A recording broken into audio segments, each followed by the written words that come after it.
नमस्ते दोस्तों, आप लोग कैसे हैं। आई होप कि आप सब बहुत अच्छे हो गए। दोस्तों ALP असिस्टेंट लोको पायलट, जिसको ड्राइवर भी बोलते हैं रेलवे का, आखिरकार इसका ऑफिशियल वेबसाइट पे एक नोटिस जारी कर दिया गया है। संपूर्ण जानकारी नोटिस के रिगार्डिंग आपको देंगे। एक तो दोस्तों एजुकेशन क्वालिफिकेशन में बहुत बड़ा चेंजिंग हुआ है। अब दोस्तों आपको जैसा जानकारी होगा ना, तो हम आपको नोटिस के माध्यम से वो भी दिखाएंगे। क्वालिफिकेशन में बहुत बड़ा बदलाव हुआ है। साथ में दोस्तों चर्चा ये भी निकल के आ रहा है ना, कितना सीट पर वैकेंसी निकल के आ रही है, वो भी दोस्तों स्पष्ट हो जा रहा है इस नोटिस देखने के बाद। नोटिफिकेशन आपको हम आगे दिखाएंगे जो नोटिस जारी किया गया। इसके अलावा संपूर्ण आपका सिलेबस वीडियो में हम कवर करने वाले हैं, क्योंकि ALP का सिलेबस में दोस्तों इसमें टायर 1 होगा, टायर 2 में 2 पार्ट में डिवाइड किया गया है, उसके बाद एक और होता है, और टेक्नीशियन का दोस्तों उसके बाद क्या होता है, सारा कुछ आपको क्लियर करने वाले हैं। तो पूरा का वीडियो का देखिएगा। भैया वैकेंसी का आप लोग पूछ रहे थे, आखिरकार वेबसाइट पर भी जारी कर दिया गया है। संपूर्ण जानकारी स्टार्ट करते हैं। सबसे पहले आपको जैसा जानकारी होगा ना, पहले हम ALP के बारे में आपको बताते हैं। ALP असिस्टेंट लोको पायलट, जिसका फुल रूप होता है ड्राइवर, आसान भाषा में समझिएगा। आप लोग पूछते थे कि सर हम केवल 12th पास हैं, भैया हम फॉर्म भर सकते हैं कि नहीं। आप लोग नहीं भर सकते, केवल 12th वाला भैया भूल जाओ, 12th वाला बच्चा नहीं भरेगा। क्वालिफिकेशन इसमें दोस्तों 10th प्लस में दोस्तों आपका ITI, ठीक है, ये होना चाहिए। ये तो पहले से भी चलता है। अब आप लोग पूछोगे कि सर ITI तो पहले से भी हमें जानकारी है, लेकिन दोस्तों इस बार ITI में ट्रेडों की संख्या कम कर दिया गया है। कहने का मतलब है बहुत सारा ट्रेड को बाहर कर दिया गया है। दोस्तों ये आप लोगों को जानना बहुत जरूरी है। अगर किस ट्रेड से आपने ITI कर रखा है तो फॉर्म भर सकते हो, आपको मैं बताता हूं। सबसे पहले फीटर से अगर आपने ITI कर रखा है, बहुत सारा बच्चा फीटर से किया हुआ है, फीटर वाले बच्चे फॉर्म अप्लाई करेंगे। इलेक्ट्रीशियन से मुझे लगता है कि सबसे ज्यादा आपका इलेक्ट्रीशियन से भी बच्चा फॉर्म अप्लाई करता है, मतलब ITI करता है, तो ये भी भर सकता है। तो कोई मेजर जिसमें आप बच्चा करता है कोई दिक्कत होने वाला नहीं है। अब देखो दोस्तों, इंस्ट्रूमेंट आपका मैकेनिक हो गया, मिल आपका राइट हो गया, इसके अलावा दोस्तों मेंटेनेंस मैकेनिक हो गया, ये सब जो ट्रेड है ना उससे संबंधित। मैकेनिक रेडियो एंड TV वाला बच्चा भर सकता है, इलेक्ट्रॉनिक मैकेनिक वाला भर सकता है, मैकेनिक मोटर व्हीकल वाला, ये सब ट्रेड से आपने कर रखा है, अप्लाई कर सकते हो। वायरमैन है, ट्रैक्टर आपका मैकेनिक हो गया, आर्मेचर एंड कोयल वाइंडर हो गया दोस्तों, ठीक है। मैकेनिक डीजल वाला बच्चा अप्लाई कर सकता है, हीट इंजन वाला, टर्नर वाला, मैकेनिस्ट वाला, ठीक है, मशीनिस्ट वाला दोस्तों, ठीक है, रेफ्रिजरेटर एंड AC दोस्तों मैकेनिक वाला, ये सब ट्रेड से आप अगर आपने ITI किया है तो फॉर्म अप्लाई कर सकते हो। मात्र 15 ट्रेड को ही मौका दिया गया है। तो आप कमेंट में बताना किस ट्रेड से आपने ITI कर रखा है, ठीक है। अगर आप दोस्तों एक चीज ध्यान रखिएगा, अगर आप टेक्नीशियन पोस्ट के लिए अप्लाई करोगे तो 12th वाला बच्चा इस पोस्ट के लिए भर सकता है। इसमें आपका PCM मांगा जाता है, ठीक है।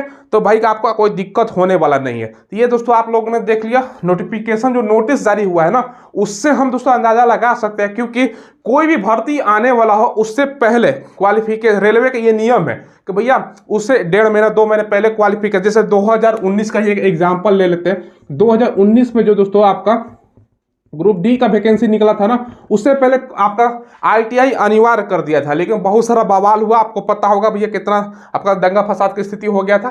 तो भैया उस बार आपका ITI को वापस ले लिया गया था, बताया गया था कि नेक्स्ट वैकेंसी से आपका ITI लागू होगा। इसी प्रकार दोस्तों जब भी वैकेंसी आता है तो रेलवे पहले अपना क्वालिफिकेशन का स्पष्ट करता है, तो इस बार क्वालिफिकेशन बता दिया है। अब दोस्तों आपका नोटिस बोल सकते हो ना, 1.5 से 2 महीने के अंदर आपका, क्योंकि लोकसभा इलेक्शन है ना आने वाला है दोस्तों, बहुत बड़ा खुशखबरी है, ठीक है। अब देखिए पहले आपको मैं सिलेबस बताता हूं, पहले ध्यान दीजिएगा। पहले हम ALP के बारे में आपको बताते हैं। देखो ALP में दोस्तों आपका 2 एग्जाम होता है, ठीक है, CBT 1 और CBT 2। तो ठीक है, CBT आपका 1 का पहले चर्चा करते हैं कि भैया आपको पढ़ना क्या है CBT 1 में। सबसे पहले दोस्तों CBT 1 की अगर हम बात करें ना, सारा कुछ आपको बताएंगे, एज वगैरह सारा कुछ आपको बताएंगे। CBT 1 का सिलेबस में अगर बात करें तो आपका 75 क्वेश्चन पूछा जाता है, ठीक है।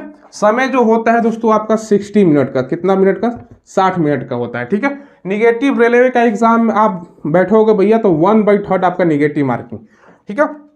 सवाल क्या रहेगा, रीजनिंग से आपका सवाल पूछा जाएगा 20 क्वेश्चन, ठीक है। रीजनिंग के बाद दोस्तों आपका हो जाएगा मैथ से कितना सवाल रहेगा भैया, इससे भी 20 आपका क्वेश्चन रहेगा, ठीक है। मैथ के बाद दोस्तों आपका साइंस, क्योंकि भैया रेलवे में साइंस बहुत बड़ा भूमिका, अलग से साइंस पूछा जाता है, तो साइंस से आपका 25 क्वेश्चन हो गया। और लास्ट में बचता है दोस्तों मात्र आपका जीके और करंट अफेयर, ये दोनों मिलाकर 10 क्वेश्चन, यानी जीके और करंट अफेयर का दोस्तों आपका बहुत कम भूमिका है। मेन इंपॉर्टेंट है आपको ये सब सब्जेक्ट पढ़ना होगा। तो ये दोस्तों आप लोगों ने सिलेबस देख लिया। अब आपको तैयारी अभी से स्टार्ट करनी है। और इसके लिए जो बुक आपको लेना है ना, ये आप बुक देख रहे हो, ये किरण पब्लिकेशन का, किरण इंस्टीट्यूट का बुक है। ये आरआरबी एएलपी के लिए जो फर्स्ट स्टेज एग्जाम होगा ना, उसके लिए सॉल्व पेपर है। यानी 2018 में इसका पिछला बार वैकेंसी था, उस समय क्या पूछा गया था, क्योंकि ये टीसीएस आपको पता है ना, टीसीएस नामक कंपनी एग्जाम कंडक्ट करवाती है, तो उसी के पैटर्न पर सारा कुछ आपका रहने वाला है। और आपको आइडिया हो जाएगा भैया एग्जाम में किस प्रकार का एएलपी में सवाल पूछा जाता है। तो ये आपका कंप्लीट तैयारी करने के लिए आपका सॉल्व पेपर है। इसमें 30 सेट दिया गया है और सबका उत्तर देखोगे ना, विस्तृत व्याख्या सहित आपको देखने को मिल जाएगा। ठीक है, साथ में दोस्तों देखो, किरण इंस्टीट्यूट का रेलवे के लिए ऑल एग्जाम, केवल दोस्तों एएलपी नहीं, चाहे आप ग्रुप डी, आरपीएफ का भी वैकेंसी आने वाला है, टेक्निकल हो गया, सभी के लिए जितना भी रीजनिंग का इनका सॉल्व पेपर है ना, 1996 से लेकर अब तक दोस्तों जितना भी एग्जाम हुआ है, सबका यहाँ पर क्वेश्चन बैंक का आपको इससे तैयारी करनी है। 8700 से ज़्यादा आपका क्वेश्चन इसमें ऑब्जेक्टिव देखने को मिल जाएगा। तमाम प्रकार के रेलवे के एग्जाम इसी पैटर्न पर आएगा, इससे बाहर कहाँ जाएगा। 1996 से दोस्तों अब तक का ये भी दोस्तों आपको बुक ले लेना है। साथ में मैथ के लिए भी दोस्तों, साथ में 2023 के एडिशन पर आधारित है रेलवे ऑल एग्जाम। ये मैथ का सॉल्व पेपर है, 10,000 से ज़्यादा आपका ऑब्जेक्टिव क्वेश्चन 1996 से लेकर अभी तक सारा क्वेश्चन का व्याख्या सहित हल देखने को मिलेगा। तमाम प्रकार का एग्जाम ये ले लोगे ना, तो भैया सारा रेलवे का एग्जाम आपका कवर हो जाएगा। तो इन सब का लिंक्स मैंने दोस्तों वीडियो को डिस्क्रिप्शन में डाल दिया, वहां से ऑनलाइन ले सकते हो या नजदीक की दुकान पर उपलब्ध है, वहां से भी ले सकते हो। अब देखिए दोस्तों, सबसे इंपॉर्टेंट चीज पर बात करते हैं। तो ये सीबीटी 1 का अपना सिलेबस देख लिया। अब इसमें दोस्तों सीबीटी 2 भी होता है, तो उसका भी मैं आपको सिलेबस बता देता हूं। ठीक है, सीबीटी 2 का सिलेबस ध्यान समझिएगा। आप चाहे एएलपी के लिए भरो या टेक्नीशियन के लिए भरो, तो दोनों का सीबीटी 1 तो आपका देना होगा।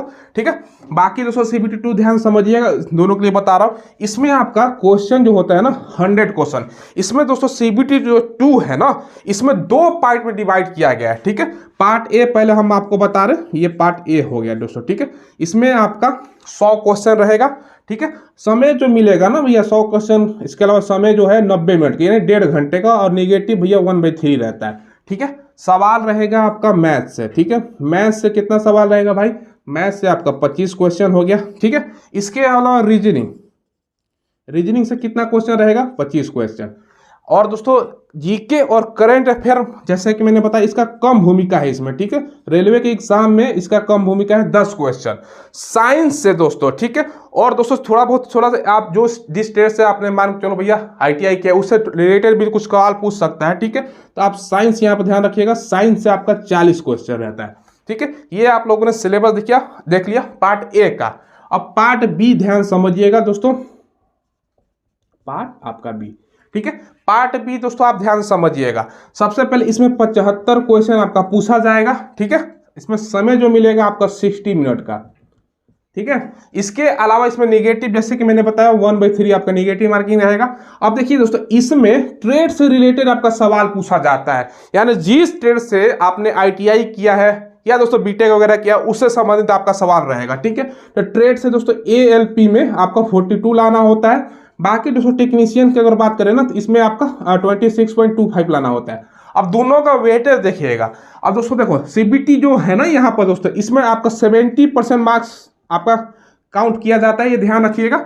बाकी दोस्तों देखो, इसमें 70% आपका मार्क्स हो गया, आपका ये ध्यान रखिएगा। बाकी अब साइको अलग से दोस्तों होता है, आपको ध्यान होगा, साइको का दोस्तों 30%। ठीक है, ये बात आप लोगों ने समझ लिया। फिर से रिपीट करता हूँ। सबसे पहले चाहे आप एएलपी के लिए भरो या टेक्नीशियन के लिए भरो, उसमें सीबीटी 1 होगा, 75 क्वेश्चन, 1 घंटा समय, 1/3 निगेटिव, रीजनिंग 20, मैथ 20, साइंस 25 और जीके और करंट अफेयर 10। ये आपका क्वालिफाई नेचर का होता है, ये पास कर लोगे तो सीबीटी 2 होगा। इसमें दोस्तों पार्ट ए और पार्ट बी 2 पार्ट में डिवाइड किया गया है। पार्ट ए में दोस्तों 100 क्वेश्चन, 90 मिनट समय, 1/3 निगेटिव। सवाल क्या पूछेगा, मैथ से 25, रीजनिंग से 25, जीके और करंट अफेयर से 10, साइंस से आपका 40 क्वेश्चन। ये आपका पार्ट ए हो गया। पार्ट बी में दोस्तों आपका 75 क्वेश्चन पूछेगा, 1 घंटे का समय होता है, 1/3 निगेटिव होती है। पूछता क्या है दोस्तों, इसमें आपका ट्रेड से रिलेटेड सवाल पूछेगा, जैसे इलेक्ट्रीशियन से आपने किया ना, सारा का सारा इलेक्ट्रीशियन से संबंधित सवाल रहेगा। ये दोस्तों आपका मिनिमम पास करना होता है। ठीक है, एएलपी में 42 नंबर लाना होता है, टेक्नीशियन में भरोगे तो 26.25 नंबर लाना होता है। जो सीबीटी 2 है ना, इसका दोस्तों 70% मार्क्स आपका फाइनल मेरिट में जोड़ा जाता है, किसके लिए, एएलपी के लिए। और साइको टेस्ट अलग से होता है दोस्तों, उसका 30% मिनिमम पास होता है, दोनों को जोड़ने के बाद 100%। समझ लिए, टेक्नीशियन में आपका साइको नहीं होता, इसी पे फाइनल मेरिट बनता है। ये जानकारी मैंने दे दिया। अब दोस्तों आप लोग पूछोगे कि सर इसमें एज वगैरह क्या होता है, तो ये भी मैं आपको क्लियर कर देता हूँ। देखो सबसे पहले एज के बारे में आपको बता देता हूँ। 18 साल तो मिनिमम होता है, मैक्सिमम आपका 30 साल। ओबीसी हैं तो भैया आपका 3 साल का छूट मिलता है यानी 33 साल तक। एससी हैं या एसटी हैं तो 5 साल का यानी 35 साल, तो एज में कोई दिक्कत नहीं होता है। तो ये हमने बता दिया। अब मन में आपका सवाल आएगा, नोटिस में आएंगे, आपको दिखाने वाला हूं, सर अप्लाई कब से होगा, अप्लाई डेट। देखो रेलवे का जैसे मैंने शुरू में आपको बताया नियम है, वैकेंसी जब आने वाली होती है उससे पहले क्वालिफिकेशन का ये डिटेल्स ऑफिशियल वेबसाइट पर जारी करते हैं। ये आ गया, ये आपका 1.5 से 2 महीने के अंदर, यानी दोस्तों आप वैकेंसी मुझे जहां तक लगता है इलेक्शन से पहले फरवरी तक आपको देखने को मिल जाएगा। तो बहुत बड़ा खुशखबरी है। तो भैया अब आप लोगों के मन में सवाल है सर कितना पोस्ट पर वैकेंसी आ सकती है। देखो चर्चा ये भी निकल के आ रहा है ना कि जो एएलपी का पोस्ट है ना, हालांकि बताया जा रहा था कि 60,000 के आसपास दोस्तों दोनों मिलाकर एएलपी और टेक्नीशियन, लेकिन जहां तक अब पोस्ट की संख्या मुझे लग रहा है, बहुत सारे आपने रिसर्च किया होगा, सुना होगा, एएलपी का संख्या मुझे लगता है कि 20,000 से लेकर 30,000 के बीच में आपका रहेगा, और उससे आधा आपका टेक्नीशियन का रहता है। टेक्नीशियन का आपका 10,000 से लेकर दोस्तों 15,000 के बीच, इससे ज्यादा है तभी खुशी की बात है। यानी कुल मिला के आपका वैकेंसी 30,000 से लेकर दोस्तों, ठीक है, 30,000 से लेकर 45,000 के बीच में आपको वैकेंसी का संख्या देखने को मिल सकता है कि इतना पोस्ट के आसपास वैकेंसी आपका रहेगा। हो सकता है कि 60,000 दोनों मिलाकर दे दिया जाए। तो ये दोस्तों सारा कुछ। अब जो नोटिस है ना वो भी मैं आपको दिखा देता हूँ। ये वाला नोटिस है भारत सरकार रेल मंत्रालय रेलवे बोर्ड, ठीक है। ये 11 तारीख के डेट में आपका नोटिस लिखा गया है, ठीक है। ये हिंदी है, इंग्लिश है, और हिंदी में आपको दिखाता हूँ। देखो हिंदी में आपको स्पष्ट रूप से जानकारी मिल जाएगा। देखो ये किसको लिखा गया है भैया, महाप्रबंधक भारतीय रेलवे, सभी भारतीय रेलवे एवं उत्पाद इकाइयाँ, ठीक है। ये सारा आपको लिखा गया है। विषय क्या है भैया, लोको पायलट पर सीधी भर्ती के लिए न्यूनतम निर्धारित शैक्षणिक अर्हता के संबंध में स्पष्टीकरण, ठीक है। अब देखो यहाँ पर नीचे आओगे ना तो यहाँ पर सारा अर्हता के बारे में जानकारियाँ दी गई हैं, वो भी मैं आपको बता देता हूँ। देखो सबसे पहले दोस्तों सीधी भर्ती के लिए जो न्यूनतम अर्हता है ना, मैट्रिक पास, ये तो जरूरी है। साथ में दोस्तों आपका अलग अलग जो आपका ट्रेड है ना उसमें आईटीआई या दोस्तों एक्स अप्रेंटिस होना चाहिए। ये नहीं है तो अथवा में दोस्तों आईटीआई के स्थान पर यांत्रिकी, बिजली, इलेक्ट्रॉनिक्स, ऑटोमोबाइल इंजीनियरिंग में डिप्लोमा है तब भी भर सकते हो, ठीक है। तो ये आपका होना चाहिए। यानी दोस्तों 12th केवल किए हैं तो एएलपी का नहीं भर सकते, 12th किए हैं तो केवल आप टेक्नीशियन के लिए भर सकते हो जिसमें पीसीएम होना चाहिए, ठीक है। ये दोस्तों ध्यान रखिएगा। अब यहाँ पर बताया गया है कौन कौन सा आपका आईटीआई होना चाहिए, जैसे फीटर, बोर्ड पर मैंने बताया इलेक्ट्रीशियन, ये सब सारा कुछ आप लोग पढ़ सकते हो जैसे मैंने बोर्ड पर बताया। तो इससे स्पष्ट रूप से ये जानकारी आपको मिल गया होगा कि भैया रेलवे में वैकेंसी आपका आने वाला है। यहाँ पर सारा रेलवे की तरफ से ऑफिशियल जानकारी स्पष्ट रूप से नोटिस निकाल के दोस्तों 11 तारीख को बता दिया गया है भैया। स्पष्ट रूप से यहाँ पर बताया भी गया है कि सहायक लोको पायलट, जिसको एएलपी बोलते हैं, असिस्टेंट लोको पायलट, ठीक है। तो भैया आपका न्यूनतम क्वालिफिकेशन ये दोस्तों प्रूफ भी हो गया, और ऑफिशियल वेबसाइट पे भी अपने बहुत सारे यूट्यूब चैनल के माध्यम से अलग अलग जो टीचर हैं वो उनके द्वारा आपको जानकारी ये भी मिली होगी। तो भैया खुशखबरी है, तैयारी में लगे रहो दोस्तों, अभी से स्टार्ट कर दो, क्योंकि रेलवे ऐसा सेक्टर है ना जिसमें भैया फॉर्म का तादाद 50 लाख प्लस गिरेगा, क्योंकि ग्रुप डी में 1 करोड़ से भी प्लस फॉर्म गिरा था। तो भैया बहुत मेहनत करना होगा, ठीक है। देखिए दोस्तों नोटिस आप लोगों ने देख लिया, हिंदी इंग्लिश दोनों आपका है, तो इससे सारा स्पष्ट रूप से पता चल जाता है। अब जिन बच्चों का इनमें से नहीं है तो भैया उनके लिए बुरी खबर है, ठीक है। तो ये दोस्तों आपको बताना था।